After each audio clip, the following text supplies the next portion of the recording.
కేసీఆర్ అని అడుగుది దమ్ము. దమ్ము గుర్తుపెట్టుకో.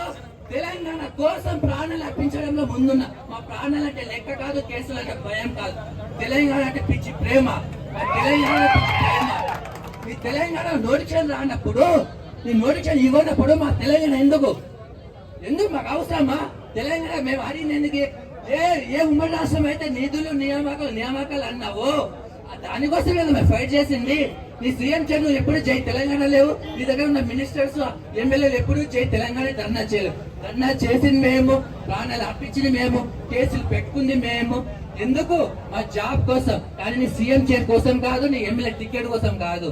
అలాంటప్పుడు నువ్వు జాబ్ ఇవ్వనప్పుడు, నోటిఫికేషన్ లేనప్పుడు నువ్వు సాక్షిదాగా ఈ తెలంగాణ ఉమ్మడి రాష్ట్రంలో కలిపచ్చు కదా. మాకు నోటిఫికేషన్ రానప్పుడు తెలంగాణ వచ్చేందుకు రానందుకు ఎందుకు? ప్రతిసారి చెప్పు త్వరలో నోటిఫికేషన్. ఇగో ఇప్పుడు వచ్చే నోటిఫికేషన్. నీ ఎప్పుడు వస్తుంది నోటిఫికేషన్? కనీసం చెప్పి చెప్పి చెప్పి ఏం అనిపించలేదా? తెలంగాణలో పుట్టిన ప్రతి బిడ్డకు రోషం పౌరుషం ఒక ఘోరంగా ఉంటది.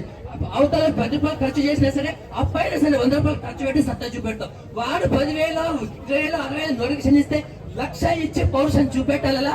మంది పుట్టిన బిడ్డలు ఇది నా బిడ్డలని చెప్పుకుంటారా? ఇది తెలంగాణ పౌరుషమా? కాదు కదా.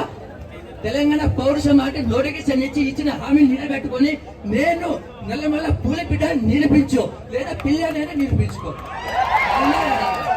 ఏదో ఇచ్చాయి కానీ పని మారిన పంచాయతీ మాతో పెట్టుకోకు. ముందే చెప్తున్నా, ఈ శాంతియుతంగా కాబట్టి మా బాధలు, మా ఆవేదాలు, మా కన్నీటి చుక్కను మా మధ్య ఎవరు ప్రజాప్రతినిధులు లేరు కాబట్టి ఈ జర్నలిస్టులు ఈ ప్రజల సమాజానికి చేరాలని, మా ప్రతి బాధను తెలంగాణలో ఉన్న ప్రతి ఇంటికి చేరాలని కేవలం జర్నలిస్టు ద్వారానే అవుతుంది. కాబట్టి మీరు పెద్ద మనసు చేసుకొని మా వైపు నిలబడతారని. జై తెలంగాణ. జై తెలంగాణ అంటే ఎక్కడ ఫామ్ హౌస్ లో ఉన్నా, ఎక్కడ దాక్కున్న కొట్టుడు బయటికి కావాలి. జై తెలంగాణ.